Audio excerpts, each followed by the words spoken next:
Saludos y bienvenidos a Utopística, el programa en línea de la Biblioteca Jesús de Piñeros de la Universidad del Este en Puerto Rico. Les saluda la doctora Lina Margarita Gómez Vázquez, catedrática auxiliar del programa de Comunicación Social en Red de la Escuela de Ciencias Sociales y Humanas. Y hoy me acompañan uno de mis colegas, el doctor Jaime Parch. Él es historiador de esta su colección Jesús de Piñero, donde grabamos semanalmente Utopística. Buenos días, Jaime. Saludos. Bien, y hoy tenemos una invitada muy especial desde Colombia, la periodista Carolina Restrepo Restrepo. Ella posee una amplia formación y experiencia en el campo del periodismo forense. Sí, bienvenida. Mil gracias. Y bienvenida a Puerto Rico y a Utopística. Gracias, muy amable. Bien. Hoy en nuestro programa estaremos tocando la importancia del periodismo forense como herramienta para la investigación de delito. Y esto es un tema que requiere bastante aplicación y discusión en sociedades altamente, que tienen un índice de criminalidad bastante alto. Y en esta disciplina es importante que se formen, ¿verdad?, periodistas y fotoperiodistas en cómo deben cubrir una escena de un crimen. Y en eso quiero comenzar en esa línea, Carolina. Exactamente, coméntanos qué es el periodismo forense y por qué es importante capacitar y entrenar a periodistas en esta área tan importante. Sí, muchas gracias por la invitación. Te cuento, el periodismo forense obviamente debe ser realizado por un periodista profesional, pero con énfasis en el manejo de la criminalidad. O sea, debe tener conocimientos en criminalística, en criminología, en ciencias forenses, con el fin de captar información que le sirva a la comunidad para la prevención del delito. Entonces, estos datos que ellos recogen, no solamente el hecho en sí, sino que debe recopilar, como te digo, datos que le ayuden a la comunidad a conocer el delito y saber cómo prevenirlo. Entonces debe ser un periodista especializado en temas forenses. Esto es una especialización que, bueno, no es muy común. ¿Esto es algo de los últimos años que ha empezado? ¿O? Pues yo me hice como periodista forense porque no existe la especialización. O sea, no hay una universidad donde exista, como ustedes lo van a hacer ahora, periodismo forense. No existe la especialidad. Entonces yo estudié periodismo en Colombia, hice una maestría en criminología y ciencias forenses en Argentina, y ahí en Argentina fue donde yo empecé como a hacer la línea del periodismo forense y empecé a buscar cursos y conferencias sobre temas que afecten a la comunidad, por ejemplo lo que es abuso sexual infantil, victimología, todas estas áreas para poder como encaminarme hacia el periodismo forense, que lo que busca es crear herramientas, o sea, estudiar las noticias que su base es el delito y poder extraer herramientas que sirvan a la comunidad para la prevención. Una pregunta básica. Cuando un periodista forense llega, por ejemplo, al lugar de un crimen, me imagino que hay cosas que debe de hacer y otras cosas que no debe de hacer. Sí. A ver si puede hablar un poco sobre eso. Claro, parte de la conferencia que vamos a dictar, pues que voy a dictar, habla sobre qué es lo que tú acabas de decir, es qué puede hacer el periodista y qué no en una escena del crimen. ¿Por qué? Porque el periodista puede interferir y puede dañar la escena o puede dar datos que no se deben dar. Entonces, dependiendo, digamos, de la tipología del delito, lo que debe hacer el periodista es recoger datos sobre el ambiente o sobre el lugar. Por ejemplo, si fuera un parque público, verificar la iluminación, lo que yo hablaba de la iluminación al día y iluminación en la noche. ¿Para qué? Por si de pronto no hay luces funcionando, hay una parte muy oscura en el lugar. Entonces, eso es lo que debe hacer el periodista forense, identificar qué lugares del parque están oscuros y son más vulnerables a cometer el delito. Otra parte que se debe tener en cuenta es si hay policía cerca, si hay un hospital. Entonces, este recorrido del lugar es la parte que debe hacer el periodista forense, ¿cierto? Conocer las vías de escape, verificar lo que les decía, policía, o cómo es el barrio, toda esa información para que cuando la dé a la comunidad le pueda decir, mire, en este parque, en el lado norte, por favor, pues no caminar porque está mal iluminado. Y que no debía hacer en la cena es, por ejemplo, tomar datos vitales. Me refiero a vitales, es la ubicación de la casa, la ubicación de familiares, las placas del carro. Eso no lo debería hacer. Éticamente puede poner en riesgo a la persona. Por ejemplo, en un caso de abuso sexual en menores, tienen la costumbre de decir, estudia en tal colegio en 3er grado. No, es muy fácil de identificar. Entonces, cuando la víctima intenta llegar a través a su vida natural, a su habitual vida, pues va a ser muy fácil encasillarla. Entonces, lo que hace el periodista es revictimizar a la víctima y no ayudarla a superar, digamos, el proceso. Bueno, siguiendo con ese tema, sabemos que lo que es la violencia es un tema que se cubre diariamente, tanto aquí en Puerto Rico como en Colombia, en la agenda mediática, y que pues es cubierta de la forma menos adecuada, porque lo que se hace es resaltar el morbo, el sufrimiento, lo que es la crónica sobre la sangre, que en su opinión y en toda la experiencia que he tenido, que deben incluir los medios de comunicación en sus noticias, el periodista, qué exactamente información, qué y qué no deberían reportar en esa noticia. Yo he aprendido, digamos, con la experiencia que la forma en que los medios dan la noticia no se puede cambiar. Pues me refiero a la utilización del morbo. Me explico bien. En Argentina son muy morbosos, por decirlo así, la noticia caliente, pero es como cultural. O sea, cambiar ese clic cultural es muy difícil, pero tú sí puedes cambiar el contenido, especializando a los periodistas.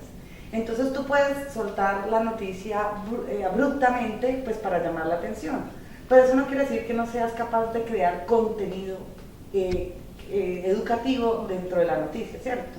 Entonces eso es muy cultural, pero el contenido de la noticia debe tener el contenido informativo completo, que como el periodista sabe son las 5W, y a ese contenido, que son 5 preguntas, que es quién, cómo, cuándo, dónde y cómo, llega a adicionarle a quién, ¿cierto? O quién fue el victimario o la víctima, con qué objeto fue la acción, por ejemplo, si fue arma blanca, si fue arma de fuego, con qué objeto, y debe tener también en ese contenido el lugar, pues, y una contextualización de fecha, hora y lugar, ¿cierto? Eso es para darle mayor contenido a la noticia. Debe tener un marco legal, o sea, cuál es el castigo a esa acción, ¿cierto? Siempre se les olvida. Por ejemplo, el señor asesinó a su esposa, eso es, digamos, homicidio, pero tiene un agravante que es que usted era pareja de esa persona, o sea, que tiene una carga legal más fuerte. Entonces, esas afiliaciones deben estar enmarcadas, o sea, el marco legal debe existir en la noticia.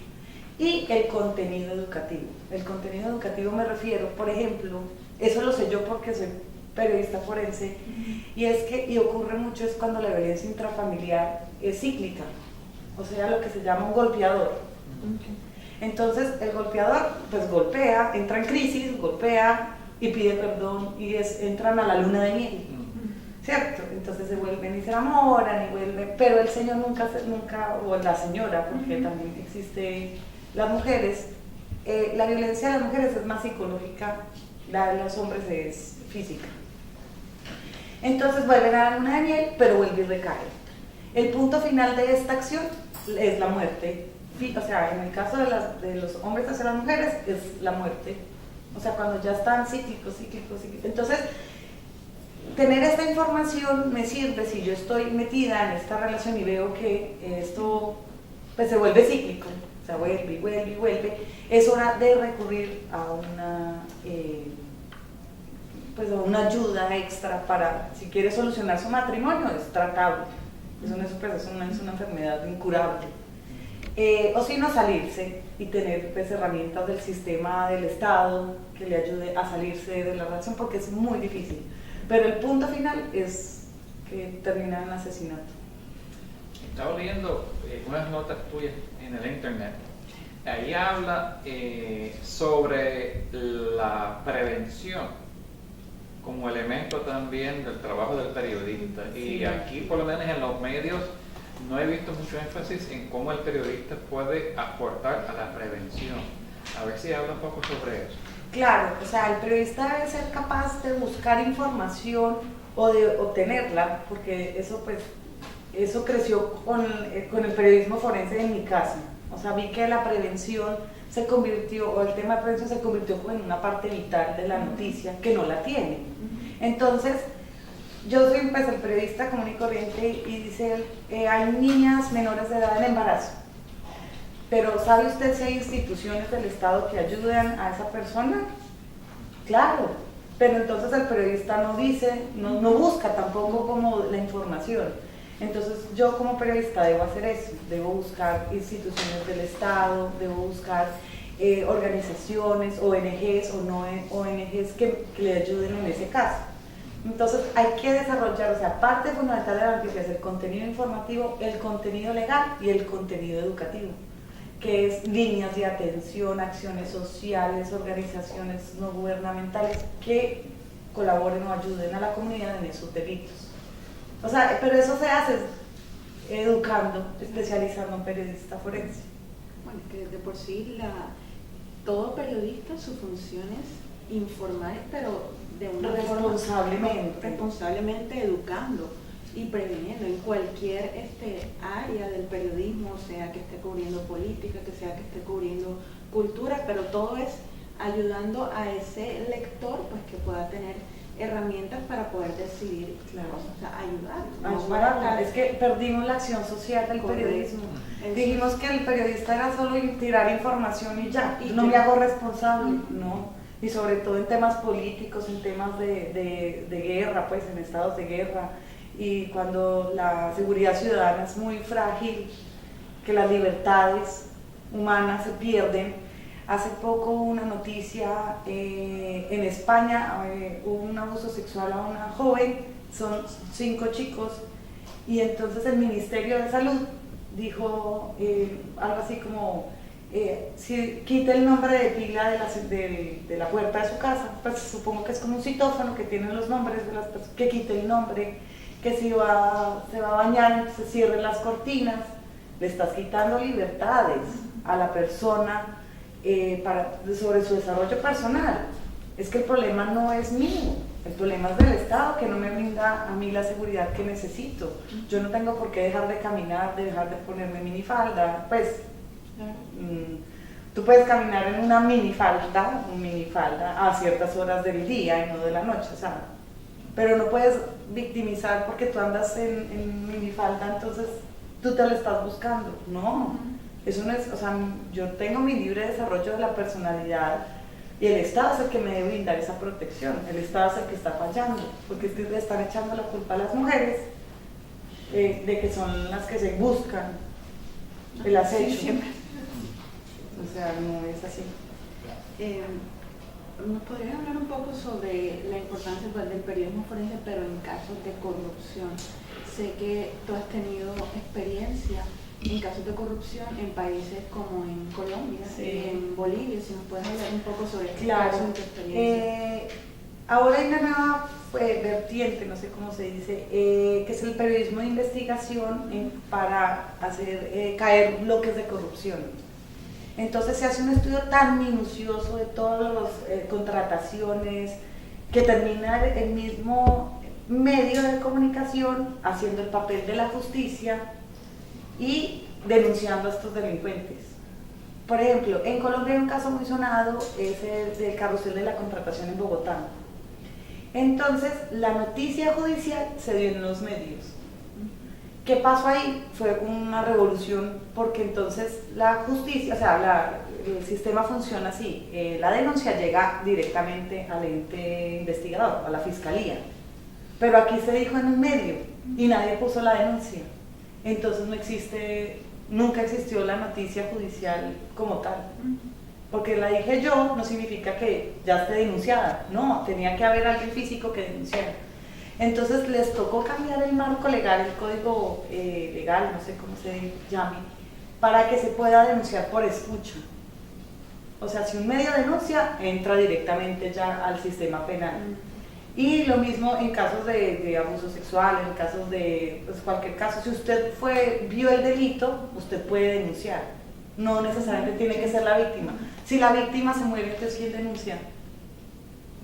No podía denunciar a un familiar, no, tenía que ser la víctima directamente. Está mal, les tocó cambiar el código penal para poder que se hiciera por escucha. Entonces, el periodismo se volvió como un ente vigilador, se volvió la Contraloría, y entonces gracias a eso se han podido sacar varios criminales, varios sistemas de corrupción. En el caso que tú me hablabas de Bolivia, eso fue parte de una investigación que se hizo, yo repito, en un caso de abuso sexual a un menor.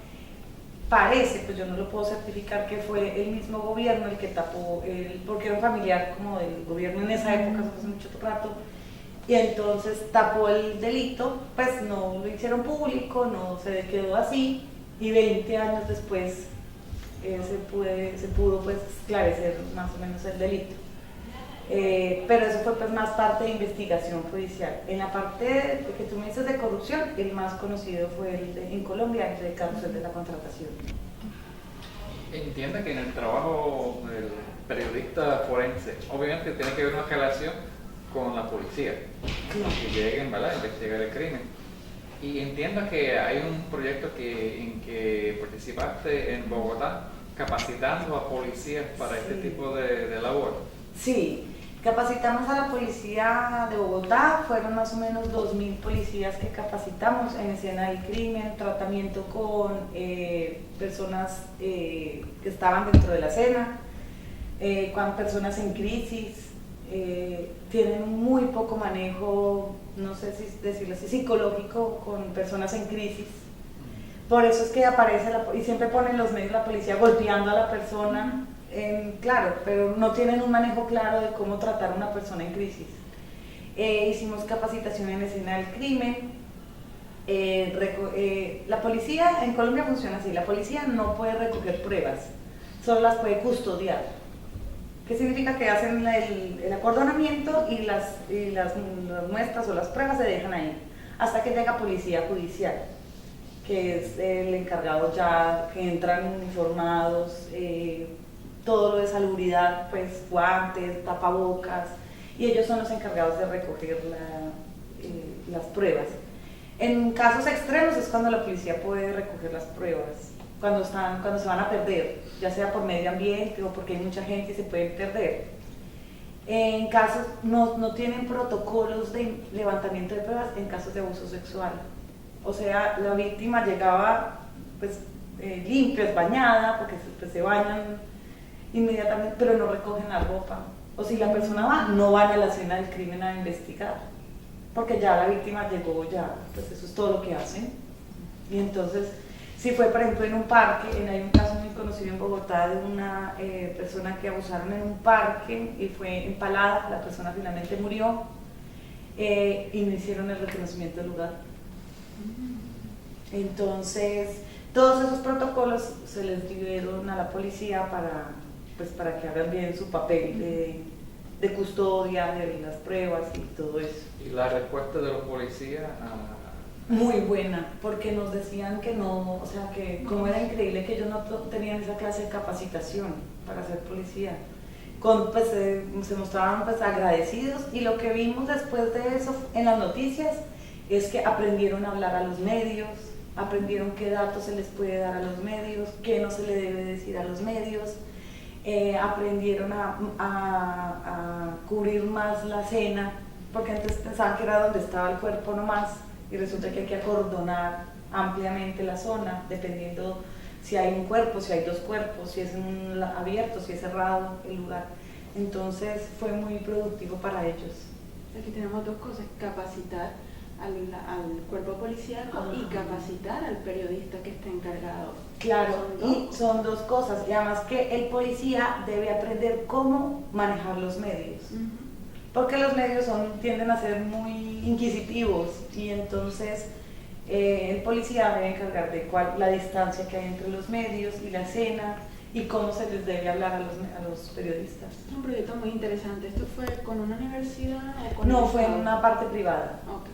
Sí. ¿Piensan, no sé, aplicarlo a otras ciudades o tal vez internacional? ¿Sería? Claro, pues tuvieron propuestas, pero yo ya no trabajo Ok. con esa empresa. Ya me dedico a la parte de investigación en la universidad, en el Tecnológico de Antioquia. Okay. Es Sí. algo que podría replicarse en otras ciudades y en otros países porque es vital esa capacitación a los policías. Sí, es vital. También quería preguntar, leyendo las notas suyas, vi también que ahí tiene un énfasis sobre los derechos de la víctima, la importancia de que el periodista conozca y proteja también esos derechos. Sí. Resulta que en Colombia hay una nueva ley de víctimas, eso sobre todo para las víctimas del conflicto armado, pero igualmente el papel de los medios siempre le da más fuerza al victimario. El victimario es el protagonista de la historia y la víctima queda relegada. Resulta que cuando uno es víctima de un delito, por ejemplo el carterismo, que te roban los papeles en la calle, pasando un semáforo, te sacan la billetera, entonces el Estado no se hace cargo tampoco, pero los medios tampoco apoyan a las víctimas. Entonces uno solo, sin papeles, tiene que ir a un sitio a poner la denuncia, 200 horas, va a otra parte, tiene que sacar la cédula, otras 200 horas, y mientras tanto el medio lo que está diciendo es no, sin dar herramientas de prevención, lo que decía. Entonces el ladrón, y siempre ese ladrón, salió corriendo en una motocicleta y dicen las placas, cuántos años tenía el ladrón, todo, y la víctima queda relegada. Entonces queda relegada por el sistema y queda relegada por los medios. Las familiares de las víctimas, ellos necesitan un apoyo, pero no siempre es el principal de la noticia, es el victimario, y la víctima queda en un tercer plano. ¿Qué pasa con la víctima? ¿Qué consecuencias psicológicas tuvo? Digamos, en casos de muerte, le asesinaron al esposo, ¿qué pasa con sus hijos? ¿Qué pasa con la esposa? ¿El Estado va a resarcir ese delito? En caso, pues, digamos, de los que sean de militares o paramilitares, la guerrilla. Esa familia tiene que comer. ¿Qué pasa? No, quedan en un segundo plano. Y el sistema también los abandona. Yo creo porque eso, para un medio, esas noticias no son tan importantes. Lo que vale es lo que es el que cometió el delito, qué fue lo que hizo y cuántas víctimas fueron, la cantidad, eso es prima, y es lo que se prevalece en los medios. Entonces es algo de agenda mediática que conviene y que no conviene. Exacto. Para incrementar, ¿sabes?, el rating. Ajá, exacto. Entonces, ¿qué pasa con la ley de víctimas? Lo que busca ahora es resarcir a la víctima, pero el resarcimiento también debe ser social y mediático. Sí. O sea, que las noticias siempre apoyen a la víctima, la víctima, la víctima.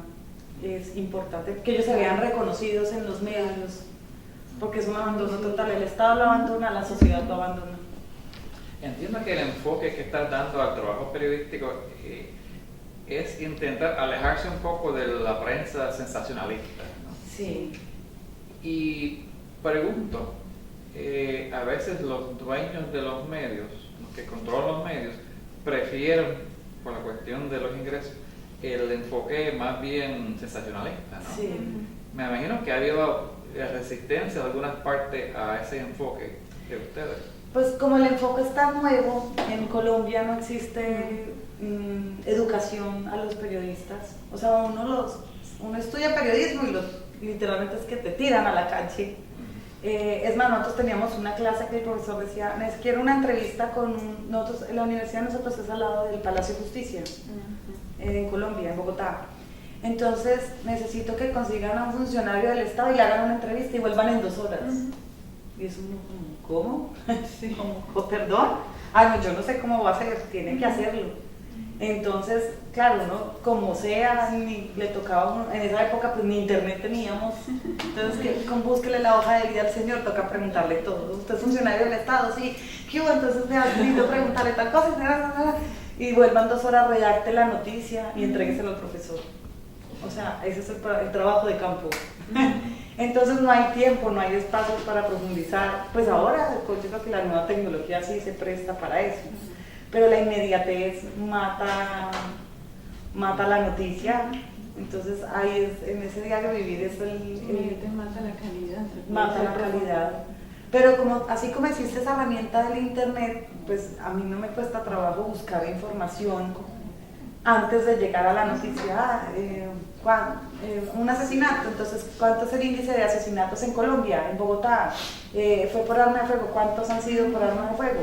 Agarro esa información, hago la redacción de mi noticia y tengo pues bases más sólidas para... No existe lo que te digo, ustedes van a ser los pioneros en sacar un programa de periodismo forense, ni en Latinoamérica, ni en Estados Unidos, ni en... Bueno, lo que llamo Estados Unidos es Norteamérica, ¿sí está bien dicho? Porque ustedes son Estados Unidos también, pues son un estado de Estados Unidos, si no estoy mal. Estado libre. Estado libre de Estados Unidos. Algo así. Algo así. No me voy a meter en esa discusión. Quería contextualizar un poquito. Ni en Europa tampoco existe el programa. O sea, que ¿tú crees que es algo que poco a poco se va a crear la necesidad? O sea, la necesidad ya existe. La gente está pidiendo periodistas responsables, necesitan apoyo del periodista, un apoyo mediático porque se ven solos con los delitos. Entonces eso se va dando, ¿cierto? Se va creando la demanda, pero no hay oferta. Entonces, pues ustedes son los pioneros en el tema. Yo soy pionera en mi país, no existe ningún otro periodista forense pues con mi enfoque. Hay periodistas especializados en cubrir guerra, en la guerra y la parte pues, de la policía y el ejército, pero no la violencia urbana, que es lo que nosotros vivimos, la violencia que es la que le toca a uno realmente, porque pues en Colombia el conflicto armado está afuera, es como un mundo paralelo a lo que uno vive regularmente. Muy poquitas veces se encuentra. Me imagino que esa violencia urbana también representa un peligro también para el periodista que asume el compromiso con seriedad, ¿no? Claro, pues no necesariamente pues por meterse en ese mundo de violencia urbana, porque son como dealers de drogas, microtráfico, pues son cosas muy chiquitas, pero sí han habido periodistas que han sido víctimas, por ejemplo, del robo. El robo de celulares en Colombia se convirtió hizo una oleada increíble. Hay una ruptura criminológica, si se puede decir así. Uno cuando chiquito le decían, no reciba dulces de extraños, mire la calle por donde camina, o sea, son como pautas de prevención que le dan a uno en la casa, chiquito. No hable con extraños, si lo van a atracar, entregue todo. ¿Cierto? Eran como unas pautas sociales que la familia misma le daba a uno, o sea, como las pautas de prevención.